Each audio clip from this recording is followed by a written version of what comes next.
Bonjour, aujourd'hui, Au bonheur des dames, d'Émile Zola.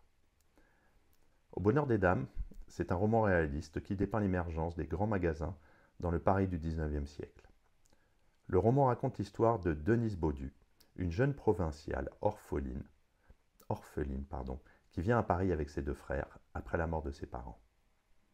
Denise va travailler dans le bonheur des dames, un immense magasin appartenant à Octave Mouret, un personnage charismatique et visionnaire. Le roman explore la transformation de Paris sous l'impulsion du commerce moderne et la manière dont cette révolution économique affecte la vie des individus.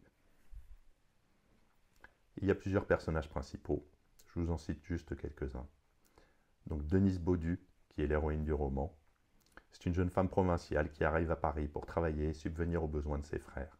Elle est courageuse, intègre et persévérante, et son évolution est au cœur du récit.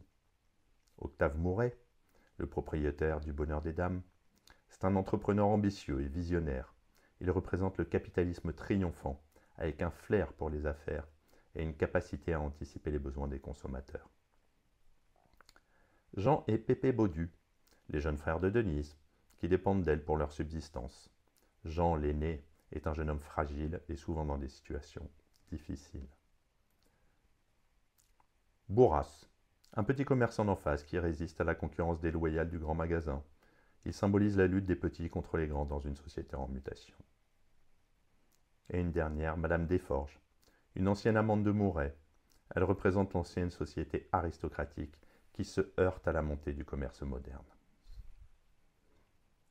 Le roman commence avec l'arrivée de Denise Baudu à Paris, accompagnée de ses deux jeunes frères. Orpheline, Denise espère trouver du travail chez son oncle Baudu, qui possède une petite boutique de vêtements. Cependant, la petite boutique de Baudu, appelée le Vieil Elbeuf, souffre énormément de la concurrence du Bonheur des Dames, un grand magasin prospère situé juste en face.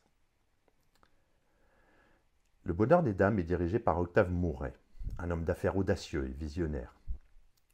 Mouret a transformé ce magasin en un véritable temple de la consommation, où les clientes viennent non seulement pour acheter des vêtements, mais aussi pour vivre une expérience de shopping complète, avec une gamme de produits toujours plus large, des promotions agressives et une attention au service qui rend le magasin irrésistible. Le magasin symbolise la modernité et la transformation du commerce dans la France du XIXe siècle.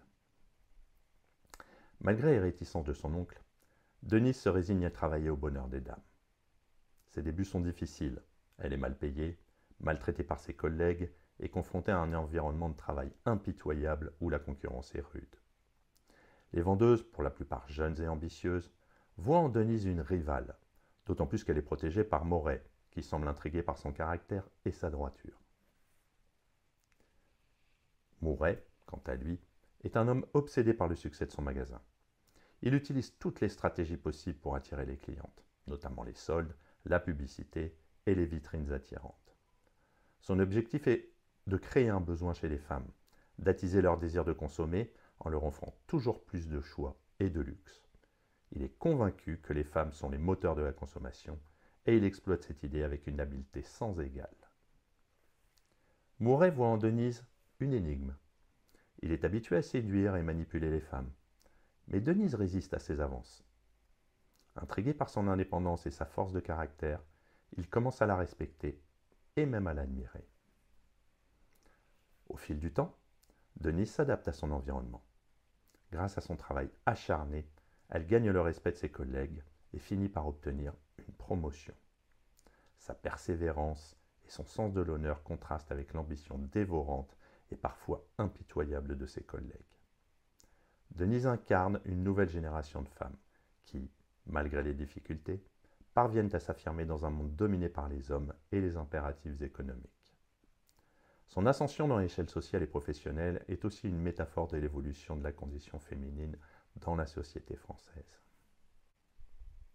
Pendant que le bonheur des dames prospère, les petits commerces alentours souffrent et ferment les uns après les autres.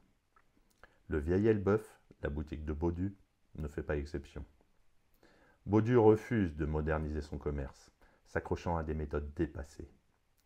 Son échec symbolise la disparition d'un monde ancien, balayé par la montée en puissance des grands magasins. Les commerçants voisins, comme Bourras, tentent de résister, mais finissent par être écrasés par la machine commerciale implacable que Mouret a mise en place. Émile Zola utilise ces personnages pour illustrer le conflit entre l'ancien et le moderne, entre les valeurs traditionnelles et la nouvelle économie capitaliste. Octave Mouret, tout en poursuivant son ambition de faire du Bonheur des Dames le plus grand magasin de Paris, commence à se sentir attiré par Denise. Il est déchiré entre son désir de la posséder et son admiration pour son indépendance et sa force de caractère. Pour la première fois, Mouret est confronté à un sentiment qu'il ne contrôle pas, l'amour. Denise, de son côté, se rend compte des sentiments de Mouret, mais elle reste méfiante. Elle ne veut pas devenir une autre conquête de cet homme puissant. Elle lutte pour maintenir son intégrité et son indépendance. Finalement, Mouret, après avoir compris la véritable nature de ses sentiments, propose à Denise de l'épouser. Denise accepte, mais à ses propres conditions. Elle refuse de se soumettre entièrement à lui, exigeant de conserver son indépendance et sa dignité. Le mariage de Denise et Mouret symbolise une nouvelle forme d'union, basée sur le respect mutuel et l'égalité, plutôt que sur la domination de l'homme sur la femme. Cette conclusion marque une évolution dans la représentation des relations entre les sexes et les classes sociales dans le roman. Il y a donc plusieurs thèmes. C'est avant tout en fait une critique du capitalisme triomphant. Émile Zola montre comment les grands magasins ont bouleversé le commerce traditionnel, écrasant les petits commerçants et modifiant les habitudes de consommation. Le roman dépeint le pouvoir de l'argent et de la consommation, ainsi que les conséquences sociales de cette révolution économique. Puis il y a la condition féminine. Le roman explore également la condition féminine, notamment à travers le personnage de Denise. Zola montre comment les femmes, autrefois confinées au rôle de consommatrices passives, peuvent devenir des actrices de leur propre vie. Et Denise incarne cette évolution, passant de la jeune provinciale naïve à une femme forte et indépendante. Ensuite, le Bonheur des Dames symbolise le progrès et la modernité, avec ses innovations commerciales, son organisation rationnelle et son utilisation de techniques de vente avancées. Cependant, ce progrès a un coût, notamment la destruction des petits commerces et la déshumanisation des relations de travail. Le pouvoir de la séduction est un thème récurrent également dans le roman. Mouret utilise la séduction pour attirer les clientes, et son magasin est conçu pour être irrésistible. Cependant, la séduction a aussi ses limites, comme le montre la relation entre Mouret et Denise, où le respect et l'amour finissent par triompher de la simple attraction physique. La lutte des classes. Le roman explore également donc cette lutte des classes en opposant les employés du Bonheur des Dames aux petits commerçants et en mettant en lumière les inégalités sociales. Les petites boutiques ferment, tandis que le grand magasin prospère, symbolisant la montée d'une nouvelle classe sociale au détriment des anciennes structures économiques.